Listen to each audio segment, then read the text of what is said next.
Bom dia a todos. Vamos dar continuidade ao nosso seminário Internacional Arcai. Prosseguindo, então, com a conferência, nossa última conferência, da professora Pilar Spangenberg, que eu tenho um enorme prazer de apresentar, minha colega da revista Arcai, que nos falará sobre o tratamento da igualdade e la libertad democráticas em la política de Aristóteles. A professora Pilar é doutora em filosofia pela Universidade de Buenos Aires, é professora titular de História da Filosofia Antiga na Universidade Nacional de Rosário e responsável pelos trabalhos práticos da mesma disciplina na Faculdade de Filosofia e Letras da Universidade de Buenos Aires. Suas áreas de pesquisa são filosofia platônica e aristotélica e sofística antiga, sobre os quais publicou inúmeros artigos em revistas especializadas e em volumes coletivos internacionais. É também autora de uma tradução comentada de Gorgias sobre el no ser, coautora de A Palavra e a Cidade e Rodói Noessai, além de ensaios em homenagem a Néstor Cordeiro. Pilar, muito obrigada y la palabra es suya. Bueno, muchas gracias, Vía. Empiezo por agradecerle a Gabriele y a todo el equipo de Arcai. Es un placer estar acá. Ya estuve virtualmente los 2 últimos años, pero bueno, me encanta haber podido viajar y compartir este congreso. Voy a tratar de...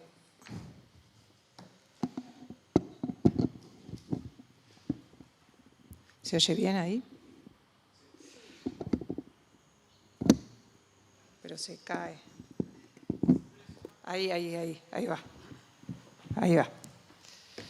Bueno, voy a leer un trabajo, lo pasé para que lo puedan ver ahí atrás, pero no está terminado, está muy desprolijo. Entonces eso advierto, pero me parece que puede ayudar a comprender un poco el español. Voy a tratar de no leer tan rápido de todos modos. En realidad este trabajo, ya vengo trabajando hace un tiempo en torno a la Pan Basileia, en el libro tercero de la política de Aristóteles, esta monarquía absoluta, que en realidad es como una anomalía en el planteo general de la política de Aristóteles, ¿no? Porque Aristóteles parece defenderla como un régimen ideal, pero de todos modos sostiene que no es política en sentido estricto, no es un vínculo político en sentido estricto aquel que se da entre los gobernados y este rey, soberano absoluto, digamos, ¿no?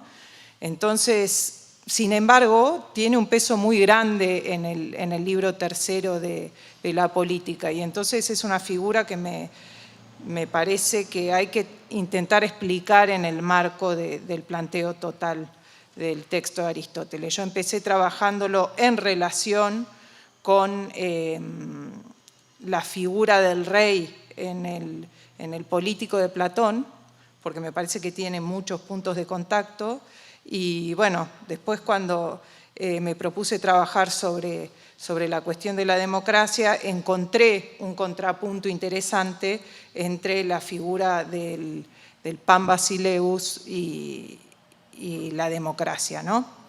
Esto para explicar un poco la génesis de este trabajo.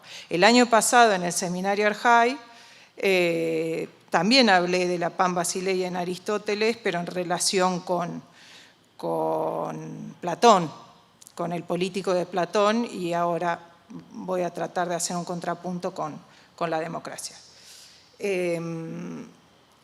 Antes de empezar la conferencia, me gustaría compartir un par de reflexiones que me fueron surgiendo a medida que escuchábamos algunas de las conferencias y de las ponencias que escuchamos estos días, ¿no? Acerca de la relevancia y la pertinencia de pensar acerca del sentido de la democracia hoy, ¿no? Y en ese sentido, ¿qué tienen para decirnos los antiguos a la hora de pensar la democracia? entiendo que Aristóteles no es un defensor de la democracia. En muchos aspectos no la mira con buenos ojos. Desde su punto de vista, no lo olvidemos, la democracia es uno de los regímenes desviados por el hecho de no encaminarse al bien común, sino a la conveniencia de un sector de la comunidad, el de los pobres. Ahora bien, todos compartimos hoy en día la idea no solo de la inevitabilidad, sino también la de la necesidad de la democracia. La democracia opera hoy en día como un a priori de la vida política, como sostienen algunos estudiosos. ¿Qué sentido tiene entonces ofrecer una reflexión en torno a la democracia a partir de testimonios como los de Platón y Aristóteles que le resultan explícitamente adversos en muchos aspectos? Además, más allá de... Esto lo digo pensando un poco en el hecho de que a veces tenemos que tratar de lavar un poquito la imagen de Platón y Aristóteles, ¿no? Y presentarlos como en alguna medida defensores. Y a veces no, y de todos modos tiene sentido pensarlo, ¿no? Además, más allá de las posturas que defendieron los filósofos respecto de la democracia, es claro que las distancias entre nuestra democracia y la democracia de ellos es inmensa. La pregunta sería entonces, ¿hay un hilo esencial que las sigue uniendo? Entiendo que la misma formulación de esta pregunta nos sitúa en un terreno filosóficamente fértil. Platón nos enseñó muy bien que conocer la naturaleza de algo no supone solamente captarlo en su identidad, sino también en sus diferencias. Es imposible conocer algo sin establecer los contornos que la demarcan de la afuera. El venir desde afuera nos permite ir tanteando estos contornos. De modo que para pensar nuestra democracia actual, la reflexión sobre la democracia griega nos puede permitir iluminar no solo puntos comunes, sino también diferencias que nos ayuden a pensar nuestras propias opciones. Este es en general nuestro acercamiento a los griegos, ¿no es así? El segundo argumento que podría esgrimir tiene que ver con el hecho de que las fuentes a las que recurrimos para pensar la democracia griega le son mayoritariamente adversas o críticas. Esto no distorsiona el fenómeno. Por un lado, es lo que hay. Digamos, no tenemos muchas fuentes democráticas para pensar la democracia en los siglos V y IV, ¿no? Son pocos los documentos. En general, los filósofos les son adversos. Entonces, es lo que hay.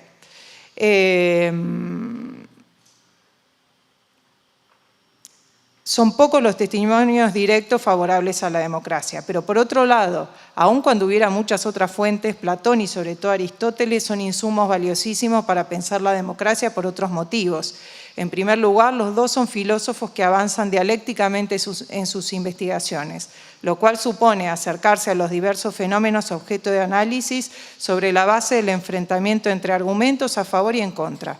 Esto conlleva que sean fuentes muy útiles para acceder a tesis y argumentaciones a las que enfrentan. Le dan así espacio a voces y argumentos que nos permiten reconstruir también posiciones favorables a la democracia. Podríamos sospechar además, es claro en el caso de Aristóteles, más difícil de demostrar en el caso de Platón, que ellos mismos elaboran argumentos en favor de la democracia, muchas veces para después rebatirlos, ¿no? De hecho, el libro tercero de la política es pródigo en excelentes e influyentes argumentos en favor de la democracia, algunos de los cuales muy posiblemente sean de cuño aristotélico, lo cual no quita que inmediatamente sean sometidos a crítica. Por otro lado, hay una ventaja enorme que supone el acercamiento a la democracia a partir de estos testimonios.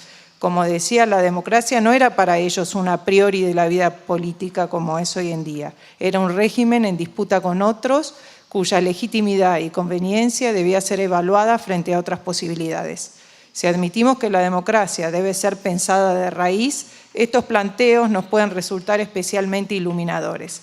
Así como, más allá de las íntimas ideas personales, todos admitimos públicamente la necesidad de la democracia, en general compartimos una idea básica. Esto no está funcionando.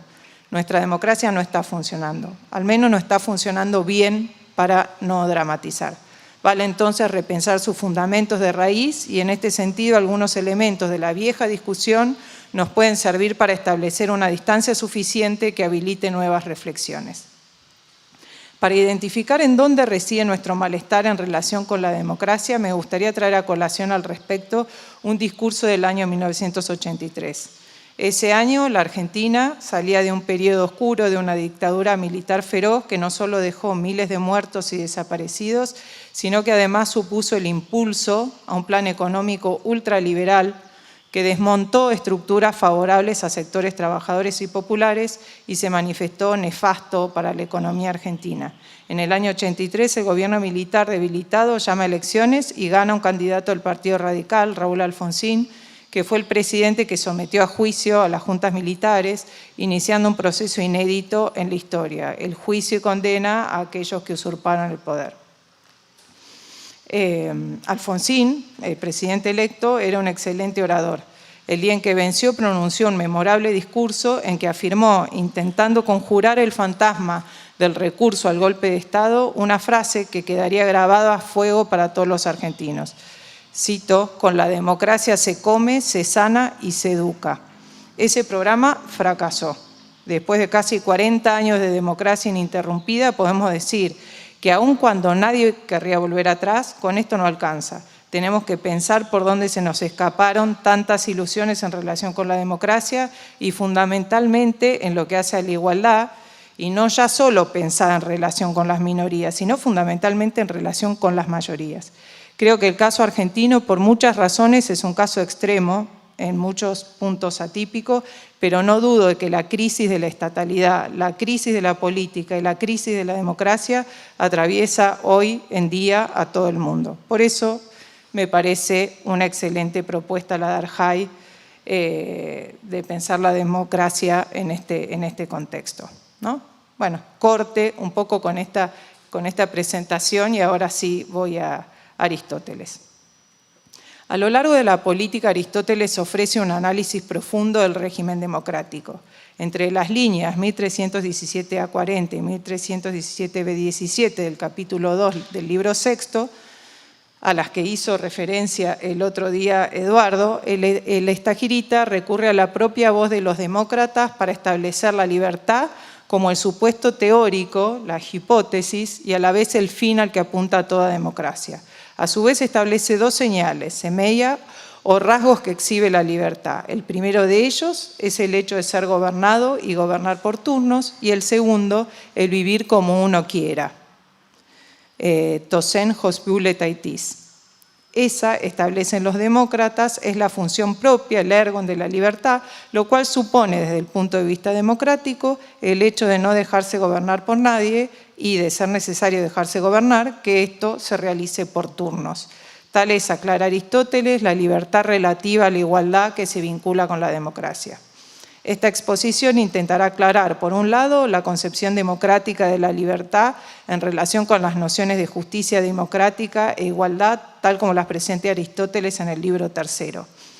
Apuntará a mostrar que, así como el estagirita establece diversas concepciones de la justicia y de la igualdad relativas a los diversos regímenes políticos, encuentra también una concepción de la libertad relativa a tales regímenes. Sobre esta base se intentará exhibir la especificidad de la concepción democrática de la libertad. Por otro lado, recurriendo a otros pasajes de la política, se intentará establecer la propia posición del estagirita frente a tal concepción de la libertad, la cual, según se ha señalado, desemboca en una práctica, el hecho de ser gobernado y gobernar por turnos, que a los ojos de Aristóteles es constituyente, no solamente de la democracia, sino también de lo político. Sin embargo, los argumentos a partir de los cuales los demócratas consienten esta práctica denotarían desde su punto de vista una confusión en relación con la libertad política. Volvamos entonces a los dos rasgos fundamentales de la democracia que establecen los propios demócratas, la igualdad y el vivir como se quiere, los cuales, según vimos, desembocan, según Aristóteles, en el hecho de gobernar y ser gobernado por turnos. Aristóteles no ofrece análisis crítico alguno de tales concepciones en ese contexto, ¿no?, del libro sexto. Sin embargo, si nos guiamos por lo que establece en otros contextos, es claro que desde su punto de vista no solo se equivocan en el modo de concebir la libertad, como mostró Eduardo en su ponencia, su concepción de la libertad culmina en última instancia en una puesta en peligro del régimen, tal como se expresa en el libro quinto, o directamente la anarquía, según se sugiere en el cuarto, sino que además la concepción de la igualdad en que se sustenta tal libertad no es la adecuada para pensar la política en la medida en que supone el acceso de cualquiera a las magistraturas o cargos gobernantes. Veamos el concepto democrático de la igualdad. Cito, el tipo de justicia que es reconocido en conjunto como propio de la democracia, esto es, que todos estén en condiciones de igualdad numérica, conduce a lo que se cree que es la democracia en sentido pleno y el gobierno del pueblo. La igualdad, en efecto, no reside en que gobiernen más los pobres que los ricos, ni que solo unos cuantos ejerzan la supremacía, sino todos en igualdad de condiciones en virtud del número. Pues si esto se logra, podría considerarse que se realizan en el régimen de la igualdad y la libertad. La igualdad democrática es entonces una igualdad numérica. Para reconstruir la propia concepción aristotélica en torno a la igualdad, eso es la concepción democrática de la igualdad, ¿no? Aritmética o numérica o absoluta, ¿no? El tratamiento aristotélico de los diversos regímenes políticos en el libro tercero es... Tenemos que ir al libro tercero para ver cuál es la propia concepción de la igualdad o la concepción de la igualdad que defiende Aristóteles, ¿no? El tratamiento aristotélico de los diversos regímenes políticos en el libro tercero es de carácter dialéctico. Esto lo aclaro y me parece que es algo a tener en cuenta siempre que uno aborda cualquier temática en el libro tercero, y es el hecho de que Aristóteles ahí da argumentos en favor y en contra de cada una de las temáticas que trata. Con lo cual, si uno se agarra de un pasaje particular, puede hacerle decir a Aristóteles algo que él después niega explícitamente, ¿no es cierto? Eso suele pasar también en muchos diálogos platónicos, ¿no? Que tienen hacen este tipo de movimiento dialéctico, ¿no? Que si uno se agarra de un pasaje descolgado, le puede atribuirle a Sócrates cualquier tesis, o sobre todo tesis que Sócrates después se va a esmerar en refutar, ¿no? Y lo mismo pasa con Aristóteles, ¿no? Sobre todo en el libro tercero. Yo diría que del libro cuarto al libro sexto también hay muchos pasajes dialécticos, pero el libro tercero es, en ese sentido, yo creo que es uno de los textos más complejos de Aristóteles, para realmente ver a dónde apunta él con ciertos tratamientos, ¿no?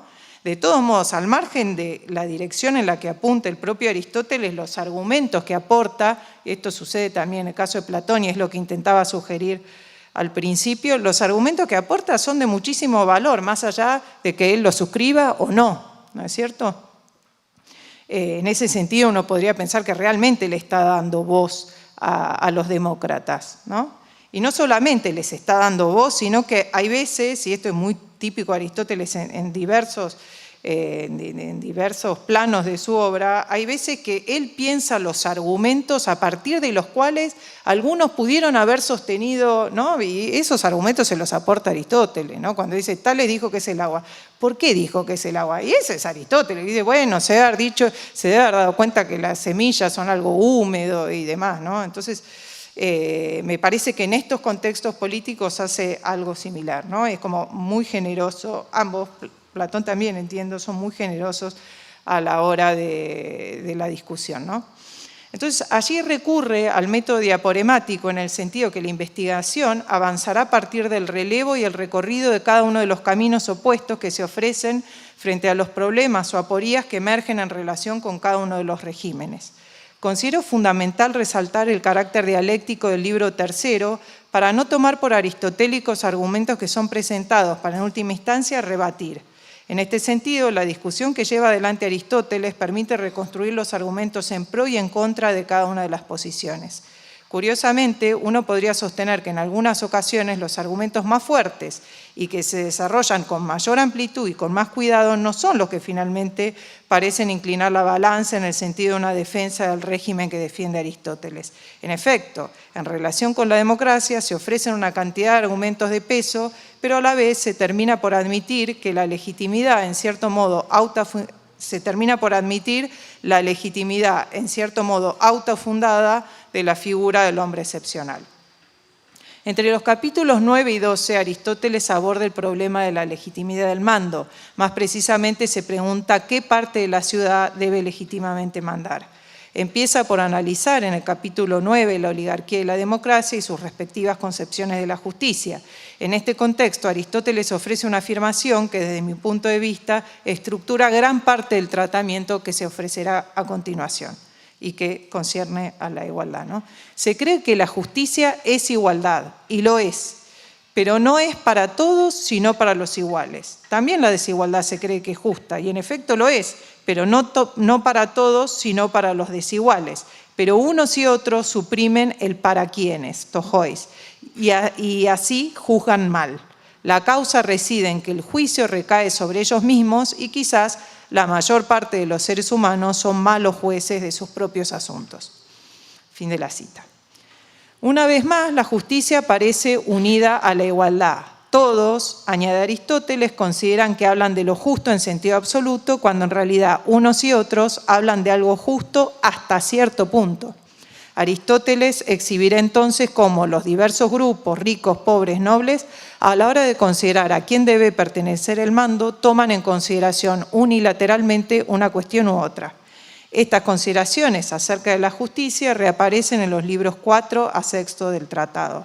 Algunas veces Aristóteles se sirve de la teoría de dos tipos de igualdad, ¿no? La aritmética y geométrica, igualdad de acuerdo con la proporción. Según hemos visto, los demócratas, según Aristóteles, defienden la igualdad aritmética o numérica, el hecho de que cada uno debería ser tratado de igual modo. Los oligarcas que deben ser tratados en función de sus riquezas. Otras veces se sirve de otro esquema al afirmar que todos acuerdan en que la justicia es distribución de acuerdo al mérito, ¿no? Tocataxian. Pero la gente difiere acerca de qué cuenta como mérito. Los demócratas lo identifican con el estatus de hombres libres, los oligarcas con la riqueza, los nobles por el nacimiento. A la hora de dirimir cuál es el mérito o valor relevante, en el capítulo 9 del libro 3 al que veníamos refiriendo, Aristóteles sostiene que debe determinar a quién debe pertenecer el mando sobre la base de aquel fin que en última instancia articula la vida política, el vivir bien o llevar adelante una vida completa y autosuficiente. En este sentido, es muy claro al establecer que es la posesión de la virtud política la que deberá primar a la hora de determinar quiénes deben estar en posesión del gobierno. Subrayo entonces dos cuestiones que considero fundamental sacar en limpio hasta aquí. Por un lado, el problema de la justicia entendida en términos de igualdad a los iguales y desigualdad a los desiguales. Esto es lo que vertebra todo el tratamiento del libro 3, ¿no? Y por otro lado, acerca de a quién le corresponde el mando. Por otro lado, sobre la base de la finalidad que se le ascribe a la polis, se establece la participación en la arete como el criterio recto para pensar quién debe gobernar. En el capítulo 10, Aristóteles formula una vez más la pregunta a propósito de quiénes deben ejercer el poder supremo en la polis. Si la multitud, los ricos, los notables, uno solo que sea el mejor de todos o el tirano. En un tratamiento de corte claramente diaporemático va exhibiendo argumentos que cuestionan la pretensión de monopolizar el mando de cada uno de ellos. Al analizar si es mejor que gobierne uno solo, que sea el más virtuoso, Aristóteles afirma que esto implicaría recaer en algo extremadamente oligárquico, en el sentido que se privaría de los honores cívicos a la mayoría, los convertiría en átimoi.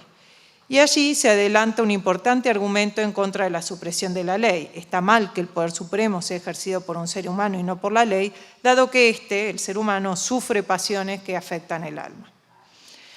El capítulo 11 es importante para nuestro análisis en la medida en que estudia si la multitud, toplezos, debe gobernar en lugar de los mejores, tus aristus, y los pocos, oligus, es decir, que se centra en el estudio de la democracia. Acá la oposición se da entonces entre la multitud por un lado y los virtuosos y pocos por el otro. Considerar que la multitud deba gobernar encierra una dificultad y a la vez una verdad, sostiene Aristóteles. Y cito: aunque cada uno de la multitud no sea un hombre virtuoso, es posible que, sin embargo, reuniéndose, sean mejores que aquellos pocos, no individualmente, sino todos juntos. Por ejemplo, como en los banquetes, a los que todos contribuyen, como los banquetes a los que todos contribuyen, son mejores que los costeados por uno solo. Pues aún siendo muchos, es posible que cada uno tenga una parte de virtud y de prudencia, y puede lograrse cuando se reúnen. Así, la multitud, dice enseguida, podría ser considerada un ser humano de muchos pies, muchas manos y muchas percepciones, y lo mismo sucede con los caracteres y el pensamiento. Además del ejemplo del banquete, en que todos contribuyen con una parte y ello conforma un todo mejor que el costeado por uno solo, se sirve de otra analogía. La multitud es el mejor juez en relación con las obras de los poetas, porque unos pueden apreciar una parte, otros otra, y todos aprecian todo, dice Aristóteles. Habría entonces una gran cantidad de virtud dispersa que supondría mayor capacidad de juicio. Este célebre argumento de la suma es, sin embargo, cuestionado por el mismo Aristóteles. Los hombres buenos pueden reunir en un solo virtudes que en la multitud están dispersas. Frente a esta posición, frente a la posición que defiende la virtud de la multitud, opone varios argumentos. El primero apunta a la duda de si tal argumento se puede aplicar a cualquier multitud. Hay multitudes y esto condiciona la existencia de distintos tipos y calidades de democracia. Esto se cristaliza en la pregunta: ¿cuál es la diferencia entre algunas multitudes y las bestias?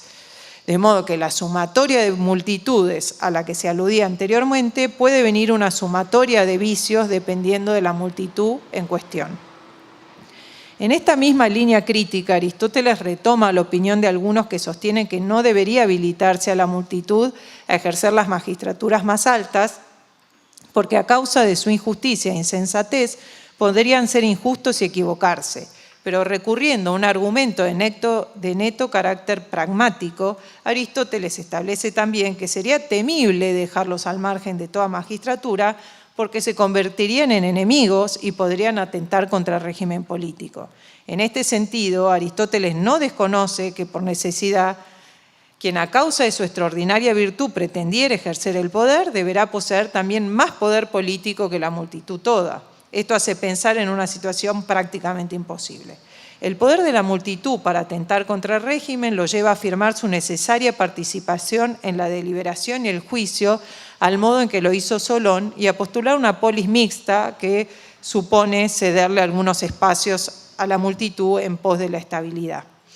Y allí se vale de otro argumento que recurre a otra imagen, como en el caso de los alimentos, los que no tienen mucho valor al mezclarse con los mejores, dice, pueden hacer más provechoso al conjunto.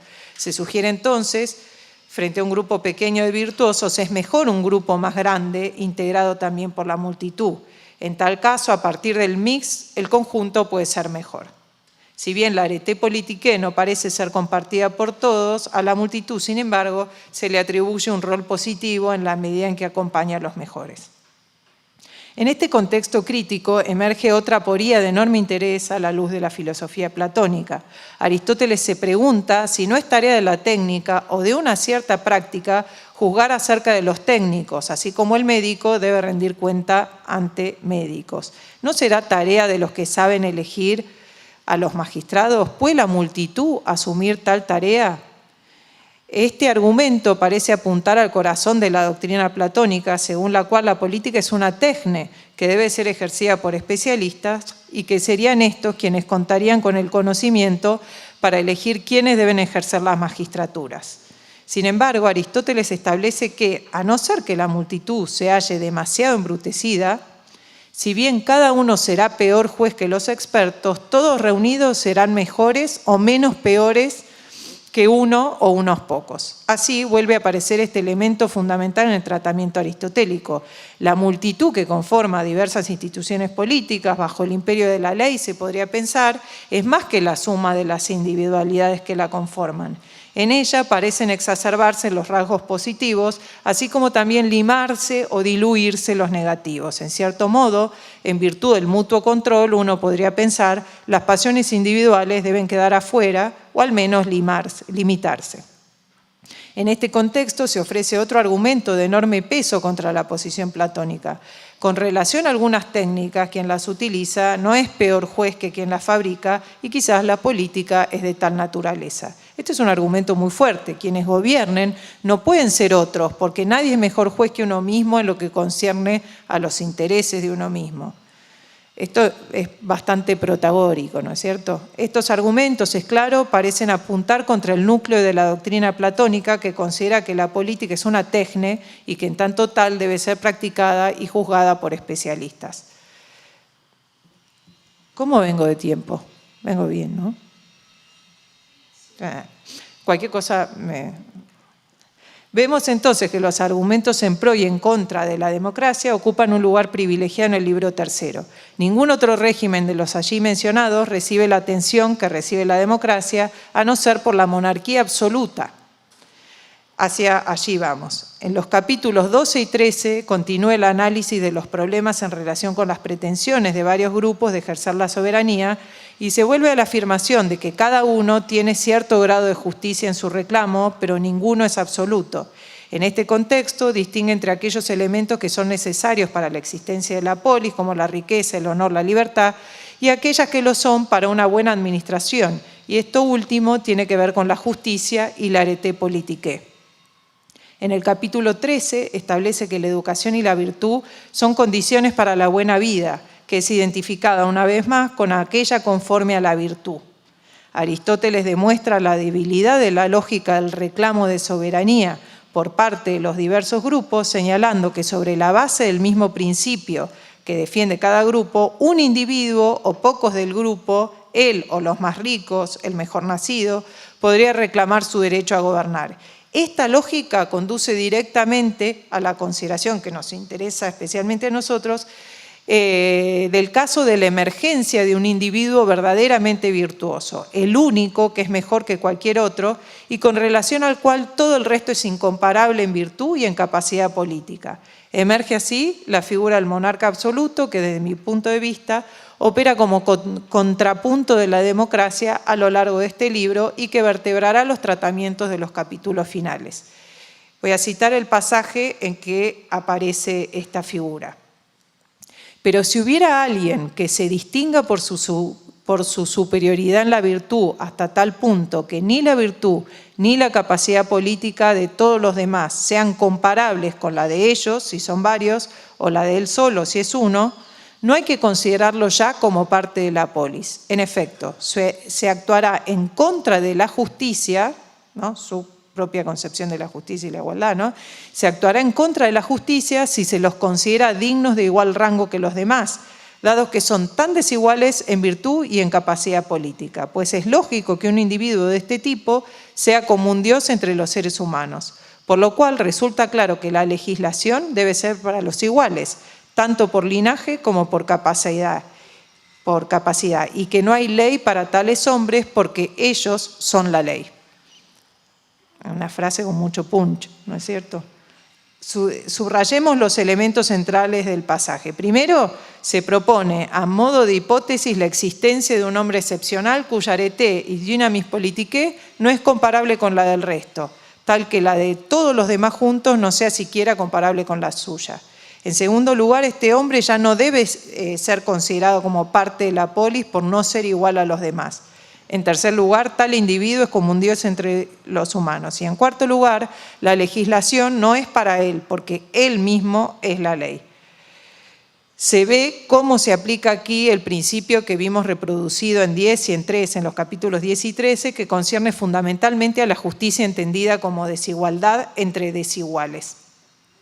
Para apreciar la importancia de este pasaje, me gustaría traer a colación aquí el pasaje del Anónimo de Jámblico, en que se hace referencia al hombre de acero, el adamantinoso Aner, al que ayer refirió, no sé si está Miriam Peixoto, pero me parece que esta referencia al hombre de acero opera en claro contraste con lo de Aristóteles opera en claro contraste con una posición como la del Anónimo, ¿no? Y leo, si naciera alguien que tuviera desde el comienzo una naturaleza como la siguiente, invulnerable en su carne, libre de enfermedad, indemne y superdotado, y de acero en cuerpo y alma, quizás alguno hubiera considerado que a un hombre semejante le es suficiente el poder que radica en el tenerlo todo, en la pleonexía, pues que tal individuo, no sometiéndose a la ley, podría ser impune. puesto que tal individuo, no sometiéndose a la ley, podría ser impune. Sin embargo, no piensa correctamente, ¿no? El que considera que se podría burlar la ley, digamos. Pues incluso si existiera alguien así, lo cual no podría suceder, y se aliara con las leyes y con la justicia y la fortaleciera e hiciera uso de su fuerza a favor de ellas y también de las cosas que las sostienen, de tal modo un hombre como ese podría salvarse. De otra manera no perduraría, pues todos los hombres conducidos en virtud de su buen orden legal, eunomía, decidirían ser enemigos del que es de tal naturaleza y la multitud, topletos, vencería y superaría a tal hombre con la técnica o la fuerza. Fíjense que el texto de Aristóteles parece presentarse en franca oposición respecto de este. El hombre extremadamente virtuoso y poderoso de Aristóteles debe ser sustraído de la polis. Ya no es posible someterlo a la ley de los iguales para Aristóteles, ¿no? Es una especie de Dios frente a los hombres. El hombre de acero del Anónimo, en cambio, no podrá resistir frente a la fuerza del Pletos, que terminará por derrotarlo en caso de que no se someta a la ley. Aristóteles refuerza la idea de que no es posible legislar sobre estos hombres excepcionales, así como la oposición de este modelo respecto del democrático, al afirmar que si los hombres intentaran someter alguna ley a estos hombres, está escrito raro esto, lo tengo que corregir, estos dirían lo que según Antístenes respondieron los leones cuando las liebres afirmaron, como ante una asamblea democrática, que todos merecían tener lo mismo. La respuesta de los leones habría sido: ¿dónde están vuestras garras y colmillos? Lo cual conduce a establecer como principio político que todo derecho supone el respaldo de una fuerza. En este contexto, Aristóteles refiere a la institución del ostracismo y le reconoce plena racionalidad en los regímenes que no son los mejores. En virtud de esta condición de algunos y el peligro que puede entrañar estos personajes, las polis democráticas establecieron la institución del ostracismo porque en ella se persigue, ante todo, la igualdad, ¿no? La igualdad aritmética. Remite entonces a la anécdota según la cual Periandro, cortando las espigas que sobresalían, quiere indicarle a Trasíbulo que debe eliminar a quienes sobresalgan. Ese recurso no es exclusivo de regímenes desviados como la democracia, dice Aristóteles, sino también de aquellos que apuntan al bien común. El argumento del ostracismo implica entonces cierta justicia política en los regímenes que no son el mejor. En este último, en cambio, se despliega otra alternativa, que sería que todos obedezcan de buen grado a estos individuos excepcionales, de modo que gobiernen como reyes vitalicios de la polis. Es importante entonces reparar en el hecho de que Aristóteles no está considerando aquí ningún imperio persa o ningún régimen despótico, sino, por el contrario, el régimen más perfecto. Por otro lado, debemos aclarar también que el régimen aludido es, según lo afirmado en el libro quinto, capítulo 10, por necesidad voluntaria, es decir, que los ciudadanos deben aceptar de buen grado el gobierno del monarca. Caso contrario, constituiría una tiranía. Y uno podría decir, para que sea un régimen recto, el monarca también tiene que atender al bien común, ¿no es cierto? Pero el tratamiento de la Panbasileia no termina allí. En el libro 14 comienza la discusión sistemática en torno a la monarquía. En ese contexto distingue 5 tipos diversos. El último tipo de monarquía, la Panbasileia, implica el ejercicio del poder absoluto por parte del monarca en ausencia de cualquier contrapeso institucional. Su gobierno es comparado allí con la administración doméstica. Esto es fundamental, en la medida en que el mando no se ejerce ante iguales, sino que sería semejante al que ejerce el hombre en su casa. Es decir, la situación resulta tan excepcional que atenta contra la propia naturaleza de la comunidad política, que se definía justamente en virtud de un mando político, que es aquel que se da entre iguales. Aquí, en cambio, será un mando despótico. Considera en ese contexto exactamente la misma razón que Platón en el Político para rechazar el imperio de la ley. Las leyes se expresan solo en términos universales y no pueden atender a las particularidades. En un célebre pasaje del capítulo 15, Aristóteles retoma la problemática al preguntarse si conviene más ser gobernado por el mejor hombre o por las mejores leyes. Pero es en el capítulo 16 que se centra en el examen de la Pam Basileia y analiza los argumentos ofrecidos en contra de tal régimen que supone justamente la ausencia de la ley. El primer argumento apunta a mostrar que va contra la naturaleza que un solo ciudadano ejerza el mando supremo sobre todos, cuando la polis se compone de hombres semejantes. Esta parece ser una genuina objeción de corte aristotélico. El principio en que se apoya tal rechazo a la Pam Basileia es el de la igualdad de ciudadanos. Nunca será legítimo este gobierno siempre y cuando se den entre iguales. Solo se justifica en el caso de la emergencia de un hombre excepcional. El segundo argumento ofrecido en el capítulo 16 retoma aquel ya sugerido, según el cual lo que no está vinculado a lo afectivo es superior a lo que por naturaleza se haya afectado por las pasiones. Ya que las pasiones no afectan a la ley, mientras que sí afectan al alma, lo conveniente será tenerse a la ley en los asuntos en que se ven alcanzados por ella y deliberar en los casos específicos en que la ley no alcanza. La ley, afirma allí Aristóteles, es razón sin deseo. Su inclinación por la ley parece conclusiva cuando afirma: quien aconseja que gobierne la ley parece exigir que solo gobierne el Dios y la razón, mientras que quien exige que lo haga un ser humano agrega también algo de carácter bestial, pues de tal clase es el deseo y los impulsos del ánimo desvían a los gobernantes y a los mejores hombres. Fíjense entonces, qué notable, que la analogía con el Dios es entonces disputada por los dos bandos.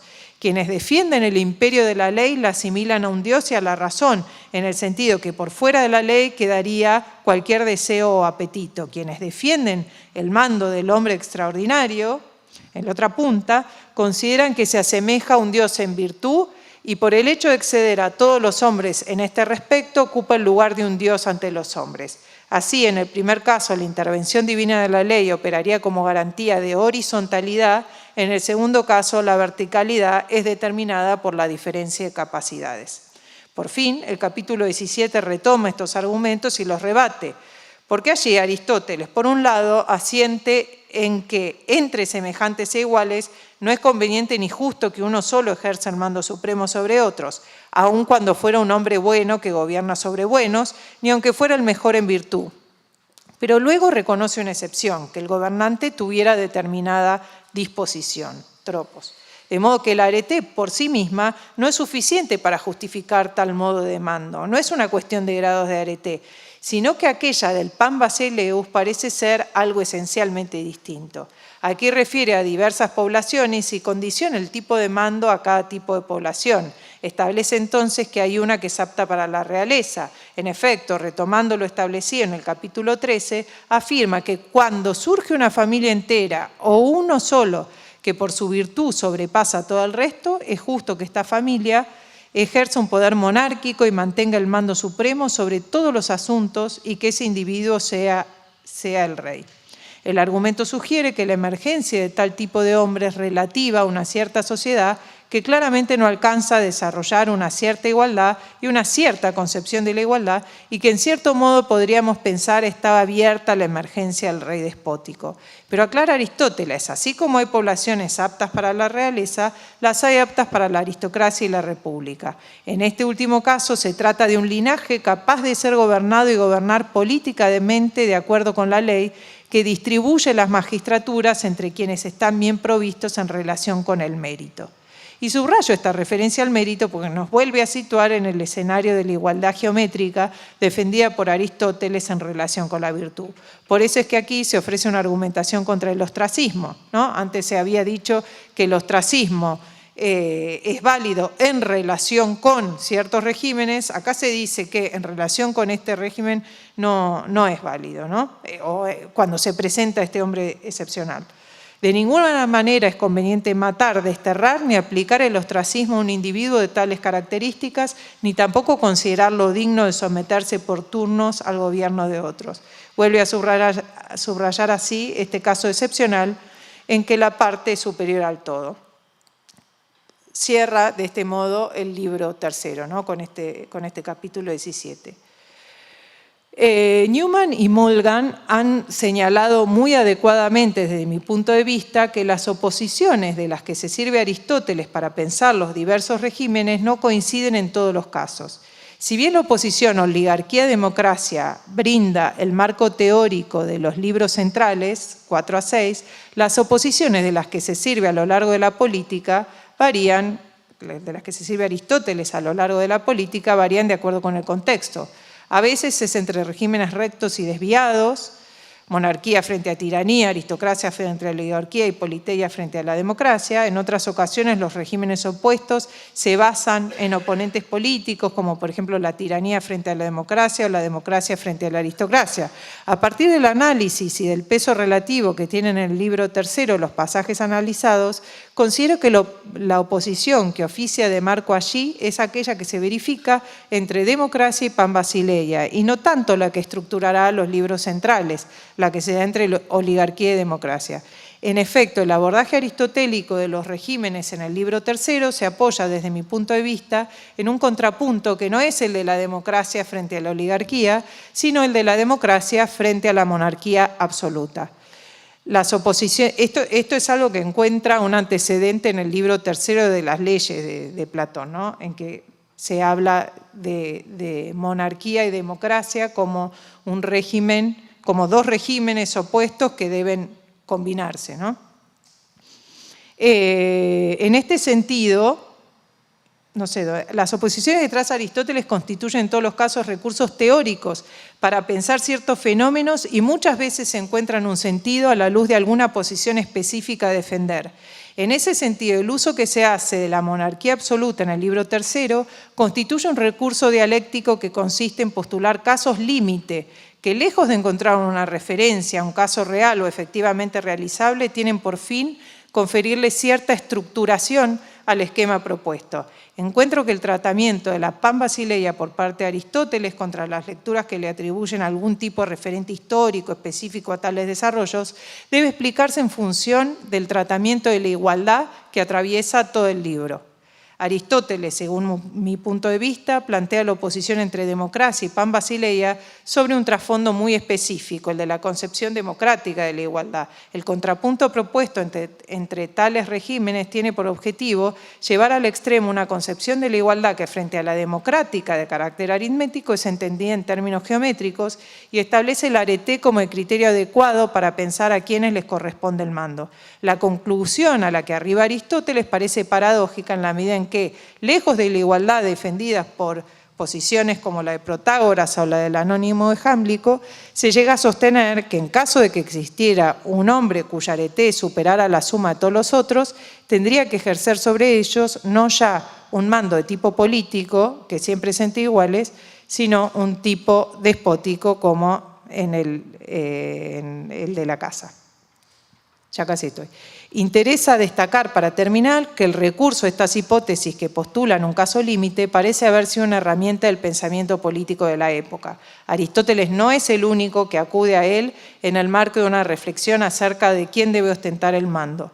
En efecto, la referencia al caso límite, la del individuo excepcionalmente dotado, encuentra importantes antecedentes según se sigue de la referencia, la de Mantino Saner del Anónimo, pero también a varios ejemplos que aparecen en la obra de Platón, como el superhombre de Calícles en el Gorgias o el mito del anillo de Giges en República. Es decir, es un recurso frecuente, en especial en lo concerniente al pensamiento político. Según se ha sugerido entonces, la importancia conferida a la pan basileia en el contexto del libro tercero se explica no por la relevancia histórica que pudiera tener tal tipo de régimen. El propio Aristóteles reconoce, de hecho, que no existen hombres tales y que difícilmente emerjan. Se trata más bien de establecer una oposición que deje bien establecido un principio de orden geométrico en cuanto a la igualdad, postulando así como modelo ideal un claro modelo aristocrático que se condice muy bien con el postulado en el libro séptimo, en que la ciudad ideal será presentada como aquella en la que se dan las condiciones para que los hombres virtuosos que cuentan con una moderada disponibilidad de los recursos necesarios para la vida puedan gobernarse mediante las mejores leyes que no apunten a los intereses particulares, sino al interés de la comunidad en vista de una vida feliz. Esto no significa, sin embargo, que Aristóteles considere que tal régimen es plenamente realizable. El hecho de que en ningún lugar existan 100 hombres nobles y buenos, mientras que ricos y pobres hay muchos y en la mayoría de los lugares, dice Aristóteles, lo conduce al análisis más ajustado a las circunstancias de los libros centrales.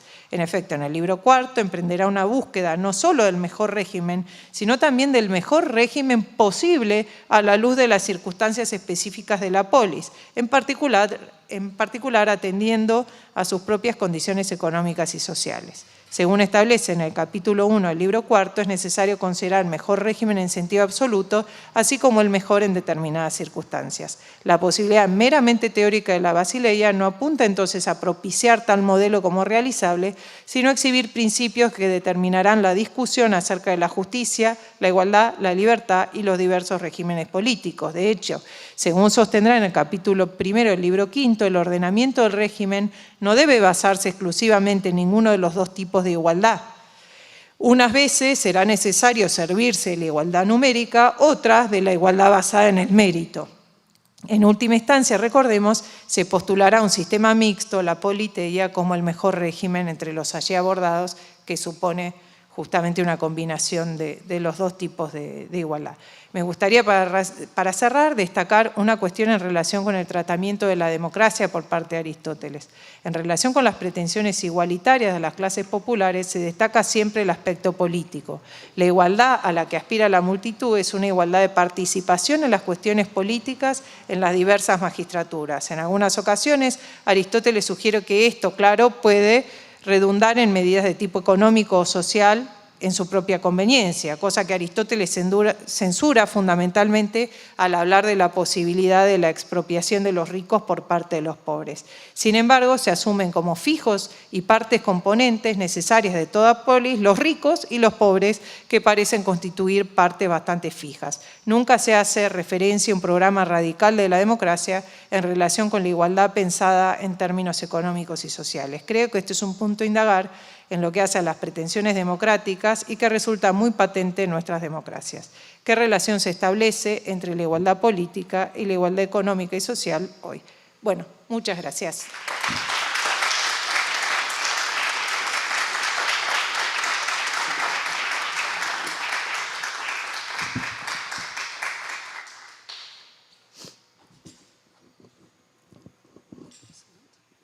Obrigada, Pilar, pela sua palestra, pela sua conferência.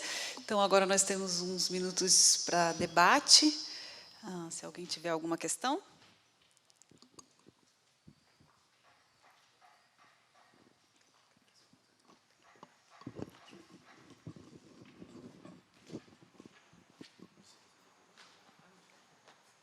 Eduardo, ya di, por supuesto, el tratamiento de la libertad a partir de tu trabajo.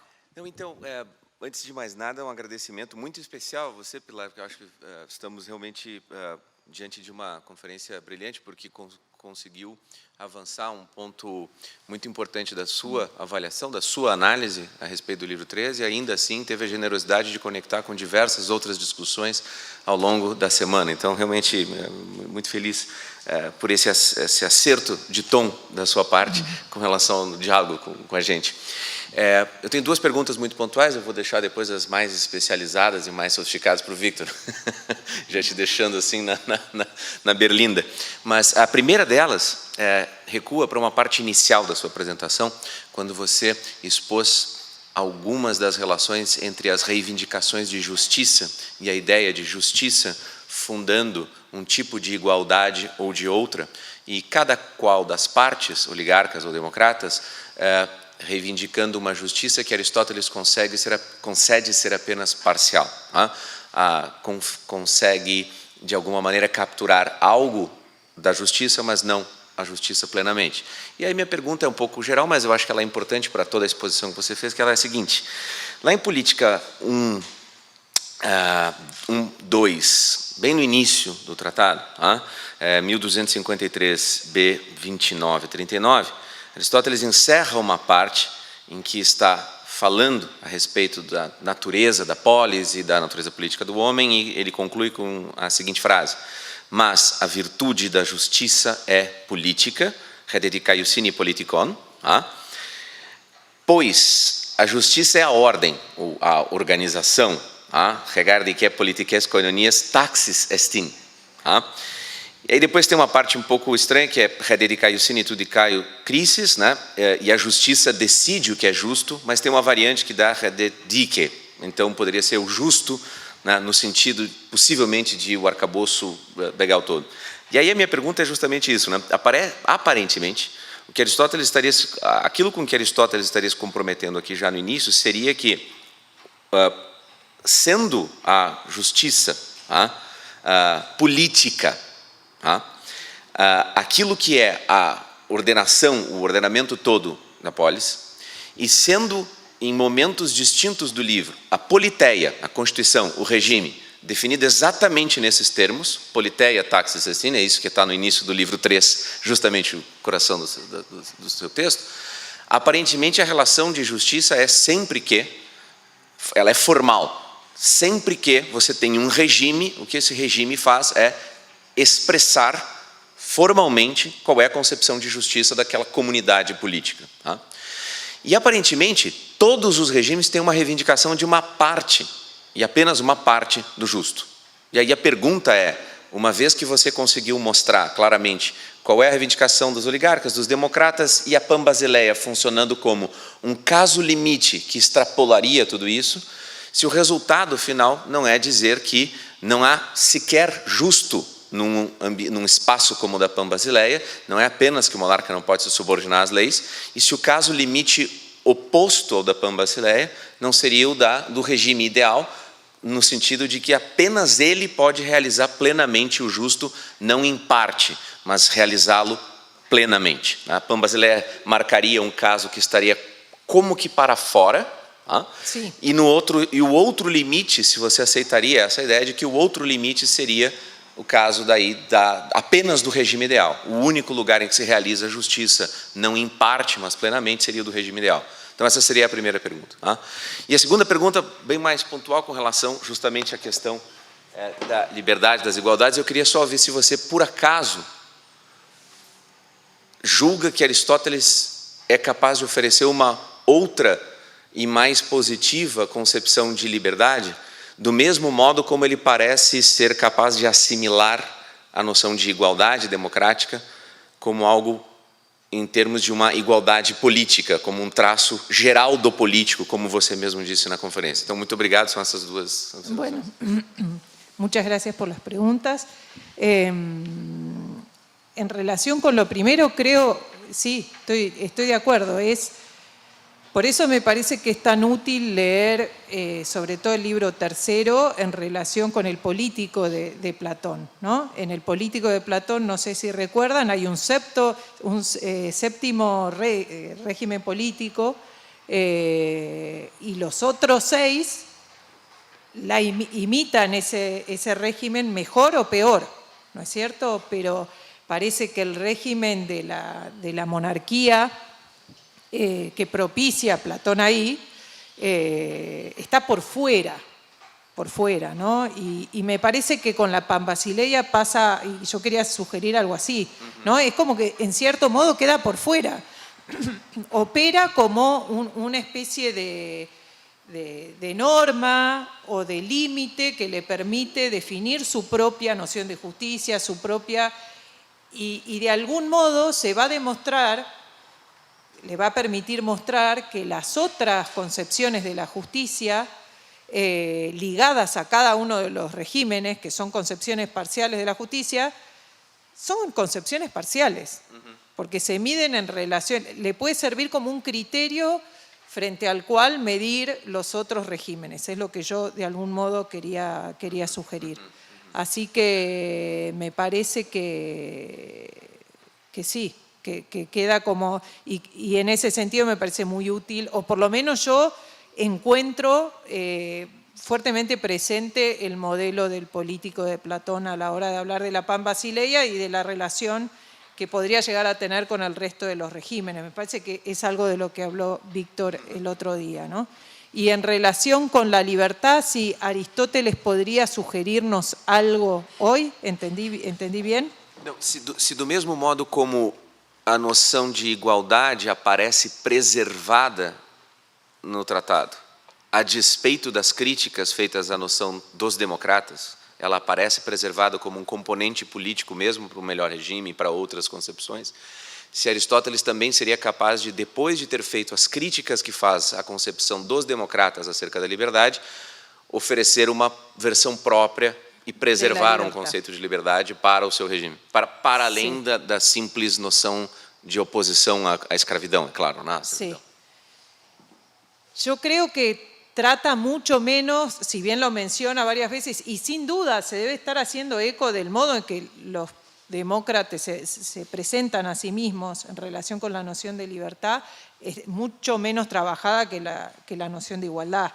Y de última, me parece que la noción de libertad queda unida en su tratamiento a la noción de igualdad. Así que yo diría que por ese lado.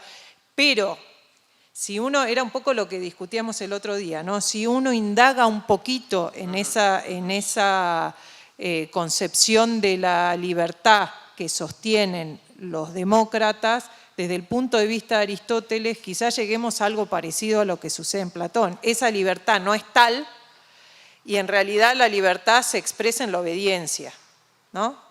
Desde el punto de vista de Aristóteles. La libertad se expresa en la obediencia. Parece sugerir eso, me parecen los pasajes que vos trabajaste de los libros quinto y sexto, estaría... Obediencia a las leyes. Exactamente, la obediencia a las leyes. Claro, no, sí, excelente. la obediencia a las leyes.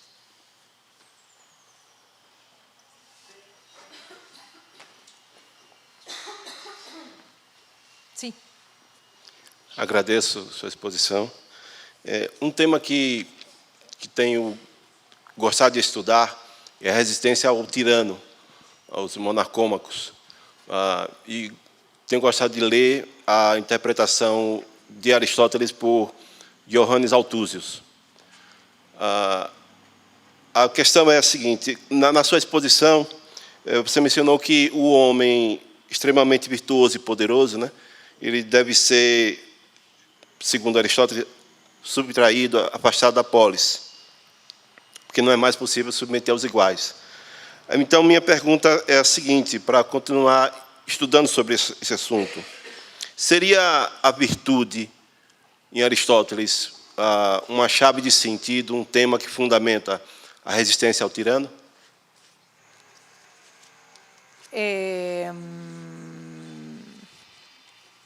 Sí, yo creo que en Aristóteles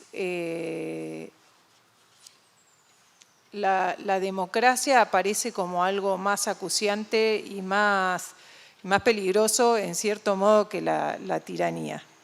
Y de acuerdo con la clasificación que hace Aristóteles en el libro cuarto, hay un tipo de democracia que directamente casi que se asimila a la tiranía.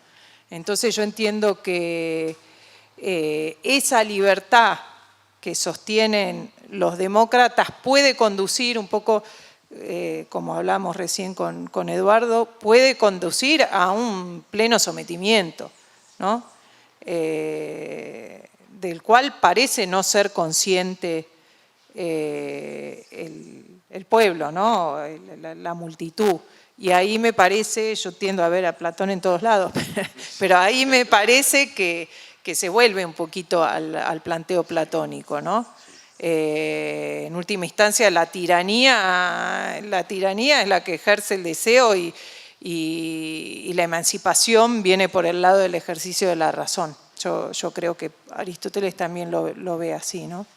Uma boa maneira de responder isso também seria dizer que a resposta, a resistência é sempre para Aristóteles as leis. Las leyes. O caso que você cita da democracia na sua versão mais radical e que Aristóteles assimila a algo análogo à tirania, Sí. é justamente aquele em que que a maioria expressa esta soberania não em conformidade com as leis, ao passo que ele havia acabado de mencionar outras possibilidades de participação majoritária, mas subordinada às leis. Então, a questão seria que a resistência a evitar a tirania seria você ter formas, regimes políticos catatempolitentes, sempre subordinados à Constituição. Perfecto, sí, totalmente de acuerdo. Obrigado. Muito obrigado, professora Pilar, pela apresentação brilhante e instigante. A minha pergunta vem no sentido de uma provocação da aproximação de Platão e Aristóteles, que você faz de um modo fantástico, muito instigante, mas eu acho que há um risco num certo ponto, que é o seguinte. Bom, na medida em que... você parece ter a ideia de que Então, duas perguntas, na verdade. A primeira delas é quanto a Pan-Basileia como critério determinador do que é justo na cidade, como um critério externo para a determinação. Bom, isso pode ser verdade ali numa chave platônica em que você teria um caso ideal, irrealizável, de um sujeito de virtude divina que consegue determinar plenamente o que é justo e o que é virtuoso na cidade.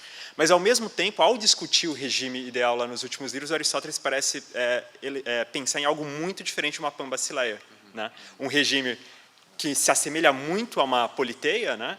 Com a diferença de que todos os cidadãos satisfazem plenamente os critérios de virtude por causa das condições ideais.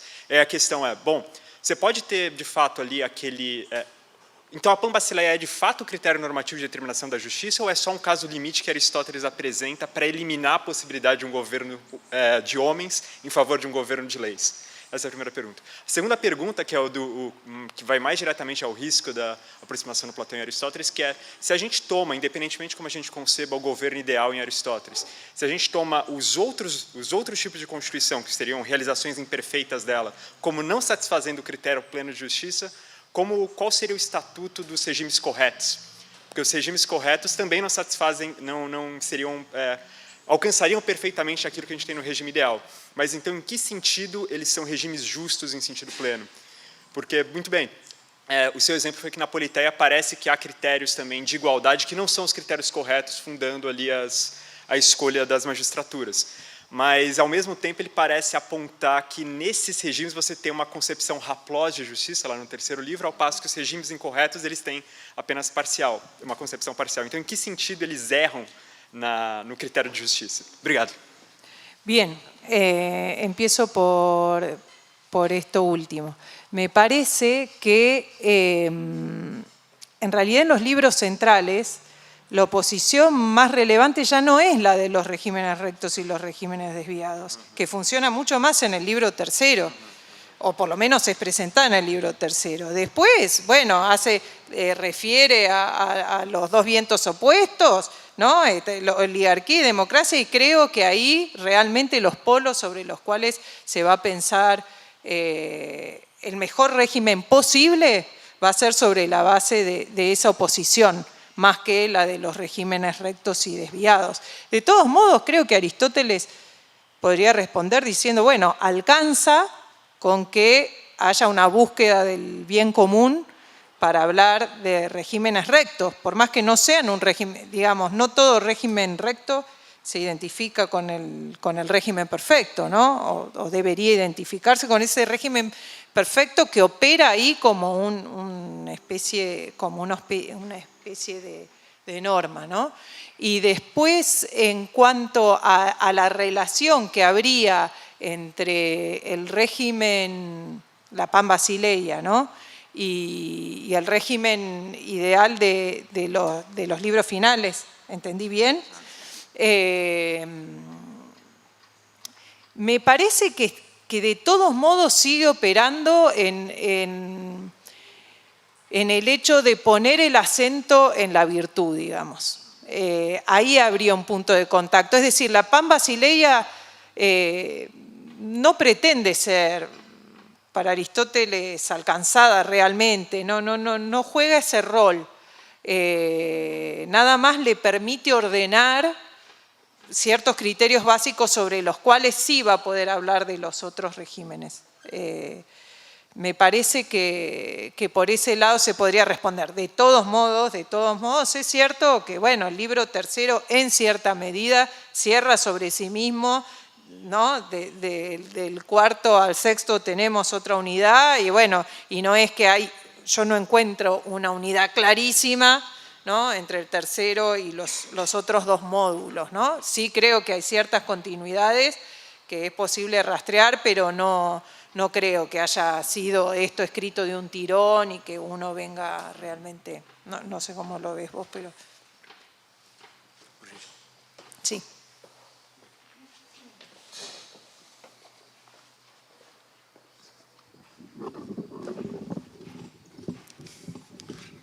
Bom dia, professora. Buen día. Gostei muito da apresentação, né? Na minha maneira de ver, foi uma análise da estrutura do livro, né? Principalmente focada no livro 3. Né? E a senhora também faz na sua apresentação uma contextualização, falando um pouco da Argentina, né? Do que aconteceu. Isso a gente viu também aqui no caso brasileiro. E enquanto eu estava ouvindo a senhora, me incomodou um silêncio. Assim. A senhora falou diversas vezes de um governante ideal, de alguém que se aproximava de um Deus, né, na ideia de ser essa pessoa quem deveria ou quem poderia mandar. Né?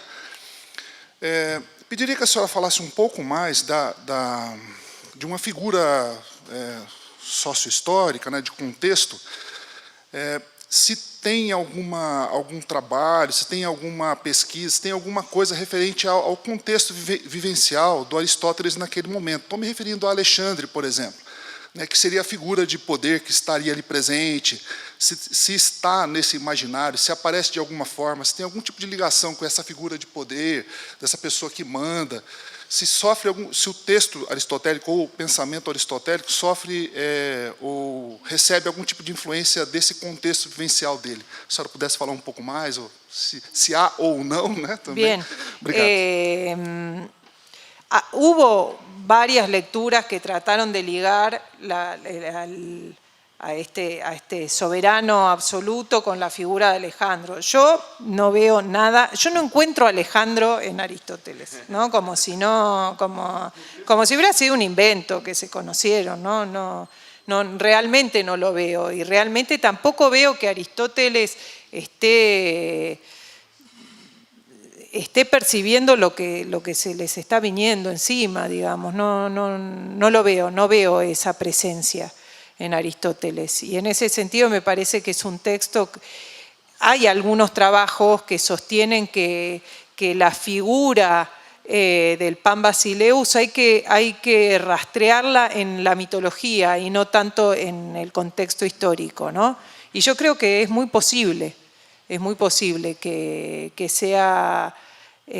Aristóteles se sirva de eso, de esos mitos antiguos, y de hecho en algún pasaje hace referencia, ¿no? a las viejas monarquías, ¿no? Las viejas monarquías que tenían características peculiares en función de la cantidad de virtuosos que había y demás, ¿no? Como que estaban dadas en los tiempos antiguos. No creo que él esté pensando para nada en su propio contexto. Por eso creo que tampoco él está pensando en realmente concretar un proyecto en torno a una figura.